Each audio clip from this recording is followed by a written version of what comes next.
Let's continue our focus now and a chat around rising food costs, fuel prices, weakening rand, have people digging into their rapidly emptying pockets. Salaries aren't going up, but everything else does seem to be so. How do we navigate these issues in these turbulent times? Always good to have Tsungai Masendeke with us, financial planner and founder of well-known Moms and Money. Morning.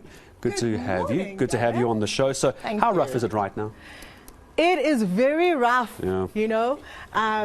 The rising cost of living has left lots of South Africans inundated in multiple ways, obviously with lower disposable income, but also forcing them to actually consider going into debt to survive on an ongoing basis. And we know that debt is one of those things that really does lead to a hellhole over the long run. But because people are stuck, you know, there are very few options that they're considering. And I think today we need to expose and expatiate on how people can actually do better and flee from debt. And not even get into it. So try and free yourself from it, but avoid getting into it as well. So where do we start that? Because here's the issue, isn't it? Salaries, some of them halved due to COVID-19.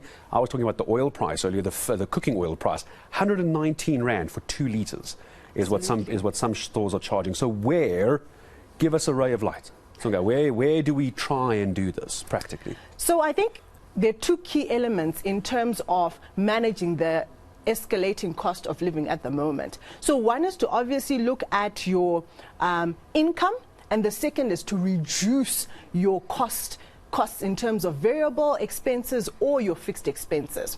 So when I look at things like your variable expenses, there are things like meat, as an example, all right? A fantastic protein product, but also escalating in the costs. So try and think of alternatives to your great protein foods, as an example. Another thing is subscriptions and memberships. You know, a lot of us have Showmax, we've got DSTV, we've got Netflix, we've got Disney Plus, for that matter of fact. So you want to ask yourself, okay, in a weekend, how much can I really binge watch? Are you saying pick one? Pick one, yes, for starters. And if you can't pick one, lose them all together, at least up until a point where you can afford it from your discretionary income. So it's about doing what I call a financial diet. Look at your expenses, you know, look at your expenses, interrogate them honestly, for that matter of fact, and cut out on the things that are luxuries or things that you can definitely do without. Let's talk about the fixed costs per month. The variables, I think some people, if they're very lucky, might have some leeway.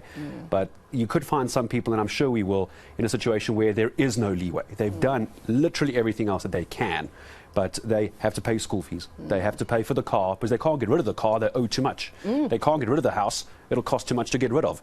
Those are the realities. What do you tell someone like that? Where do they begin to try and get out of this, do you think? Fantastic question. So just like with the financial diet or a proper weight loss diet, you actually pace yourself to say, okay, what things can I do in the short term, what things can I do in the long term? So same thing with motor vehicles. You know, in the short term, you might not be able to get out of it, but in the long run, definitely consider what I call a trade down. Most people are used to trading up, but now because of the current economic situation, consider trading down. Another thing that I'd also advocate for is carpooling. A lot of us love to drive to work in our own vehicle, but you know what, with the escalating cost of fuel, maybe it's time to actually think who else in the building, who else in the zone comes to this particular location or within this particular area, and you pull together those resources. For the record, I keep asking Tumza to give me a lift to work in the morning. She leaves me standing on Bayers Nordier as I'm busy trying to cook. Just drives right past me. I've asked. She says no the whole time as well. Just before I say, actually just saying lies. We'll have this conversation later, Tumza.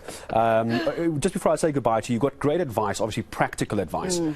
Where can someone find you? Can they get hold of you? Are you on, as the kids say, the socials? Because we can't go through all of it here. You've given good advice, especially on the variables. But where can someone get hold of you if they need to? So if they need to contact me, they can definitely find me on info@momsandmoney.org. I'm also available on my mobile 073-519-2358. And I think one last tip that I'm going to give before I walk away, Gareth, is people need to consider multiple streams of income.